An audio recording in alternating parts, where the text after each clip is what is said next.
Okay, ladies and gentlemen, I already went through and talked about some of my red flags with these guys. Like, really, these running backs that come from day three that have good rookie seasons, a lot of times they just get replaced. It's the James Robinson effect. It's the Philip Lindsay effect. It's the Michael Carter effect. We talk about this year in and year out, but I feel like the Dynasty community has done a good job in trying to remain relatively calm with these guys, where you're seeing Damien Pierce, you're seeing Isaiah Pacheco go later in Dynasty startups because they don't have that team investment, where maybe at this point it's worth investing into them.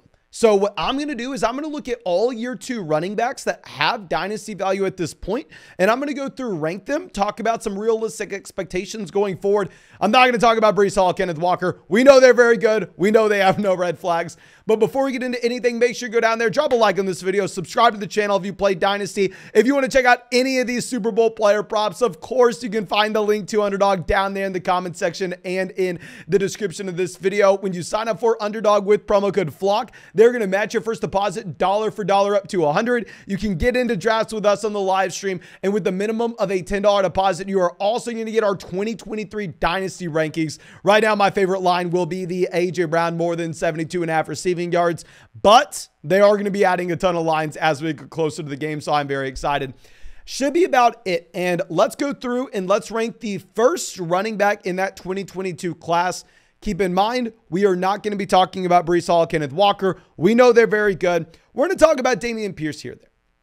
Now, with Damien Pierce, I will admit, during the season, I was screaming to sell for a 2023 first-round pick in a super flex league, and I stand by that. If you could have sold Damien Pierce for that 107, for that 108, I still honestly most likely would. But with Damien Pierce, I've noticed in our startup mock drafts lately, I've noticed in Keep Trade Cut, people have kind of woken up to the fact that his job isn't 100% safe. So his value has come down from where it was whenever he was producing at a very high level his rookie season.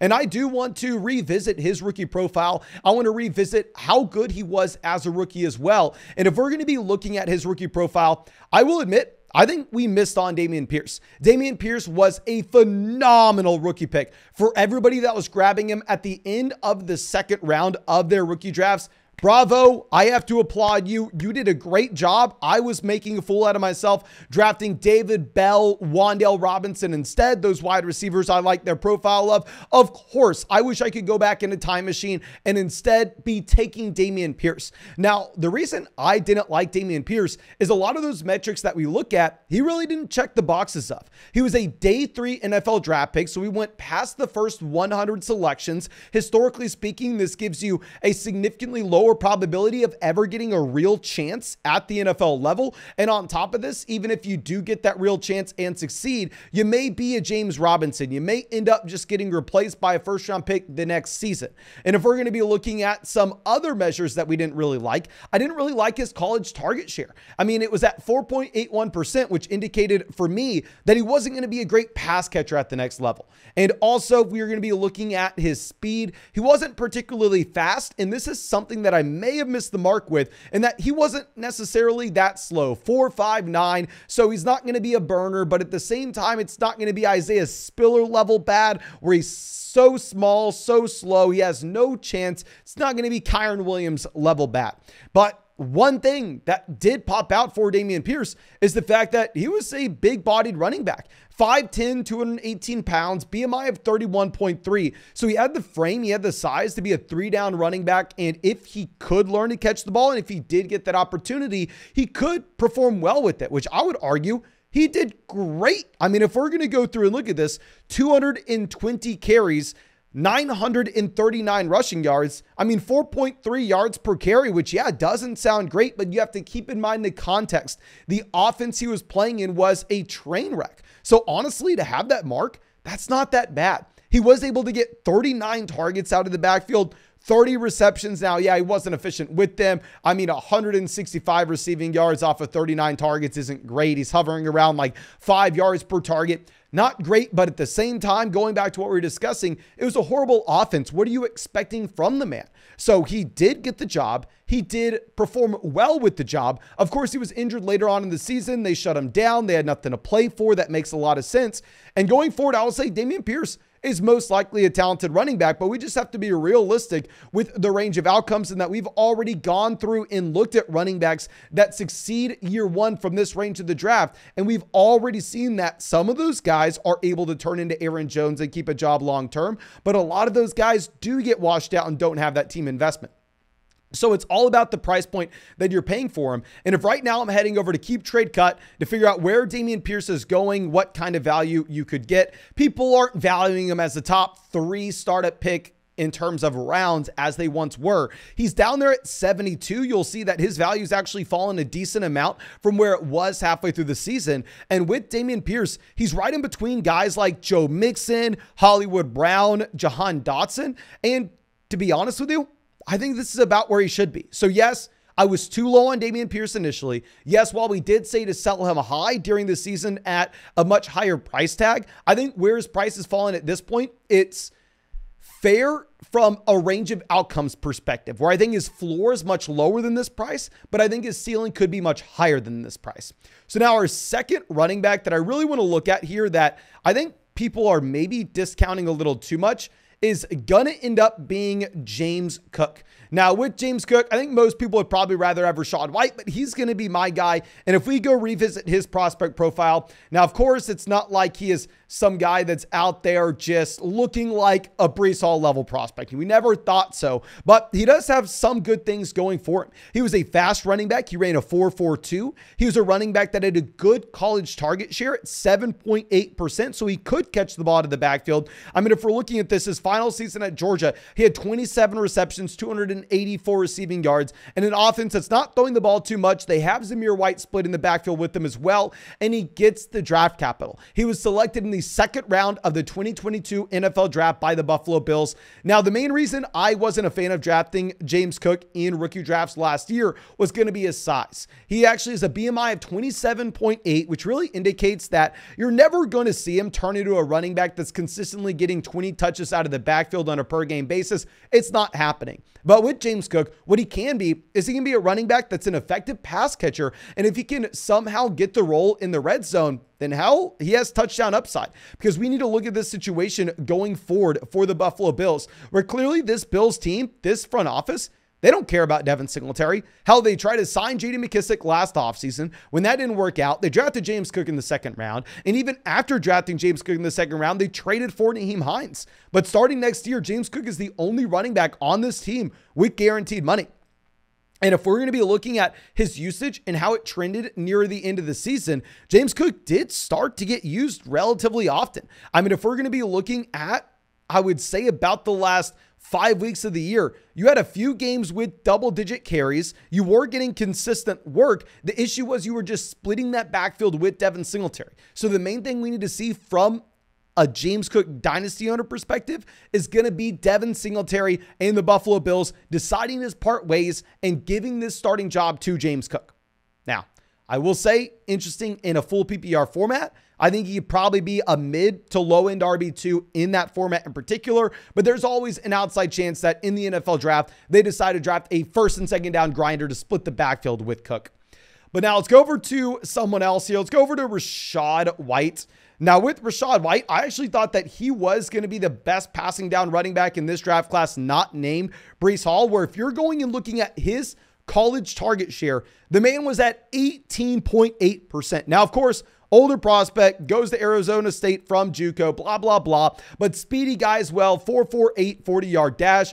Issue similar to James Cook, 29 BMI, so a little undersized. You're never assuming that he is going to turn into some three-down player, and he does get the NFL draft capital you like to see. He gets drafted on day 2, going to a situation where you don't know what Leonard Fournette's role is going to be here long-term. If I'm going to go ahead and pull up the Leonard Fournette contract, keep in mind, this may be a Tampa Bay Buccaneers team that decides that they're going to burn it down, that they're going to try to save money any way they can. And with Leonard Fournette, while it looks like he's probably pretty safe in that they could only save about $3.8 million from moving on from him, it's still a possibility. It's still in the range of outcomes. What I would say is Leonard Fournette is 100% off this team in 2024, but it really does come down to what does this team decide to do with the departure of Tom Brady? We don't know if Tom Brady's retiring, but I'll say he's definitely not going back to Tampa. If he plays again, I think he probably has to be on a different team here. Now, if we're going to look at what Rashad White did his rookie season, the man was impressive. Keep in mind that you had that Germany game where Rashad White looked like he was turning into a league-winning player. We were actually live streaming during that game. He goes through, has 22 carries.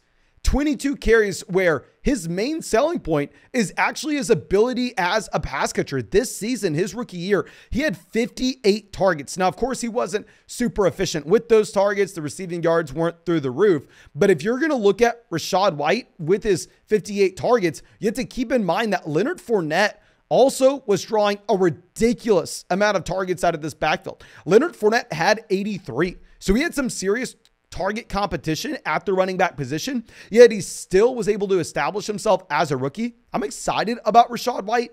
Just a lot of uncertainty regarding Leonard Fournette's future in Tampa, regarding how this team's going to look with no Tom Brady, and if the new quarterback's going to decide to check the ball down nearly as much. But let's go over to Isaiah Pacheco, who I had ranked significantly lower than these other guys at the time of rookie drafts. But at this point, we're going to have Isaiah Pacheco at number 2. And if we're going to look at Pacheco, the main thing is everybody's going to be very excited of what you had in this playoff stretch where he looked very good against the Cincinnati Bengals. I mean, yeah, he only has 10 carries, 26 rushing yards, but the man did what we didn't think he could. He had 6 targets out of the backfield for 59 receiving yards. Getting involved as a pass catcher, that's the number one thing that you like to see. Clyde Edwards-Helaire clearly has no faith at all from this coaching staff. I mean, before Clyde Edwards-Helaire was even injured, you still had Jerick McKinnon, you still had Isaiah Pacheco taking work from him. So it looks like on the surface that Pacheco should be the long-term starter here. Now, my main concern with Pacheco is he just doesn't have a great prospect profile. If you were looking at him coming out of Rutgers, so running back that's pretty much undrafted. I mean, he literally goes pick 251 to the Kansas City Chiefs. If he can dodge every bullet this offseason, where we know the laundry list of free agent running backs, even names like Alexander Madison, to be honest, I think are significantly better than Pacheco. But at the end of the day, he's the starting running back in the best offense in the NFL. And that is extremely, extremely valuable. Now, going over to someone else that had a very good rookie season, we are going to be looking at Brian Robinson here. And if we are looking at Brian Robinson, I will say he was a sell for us earlier in the year.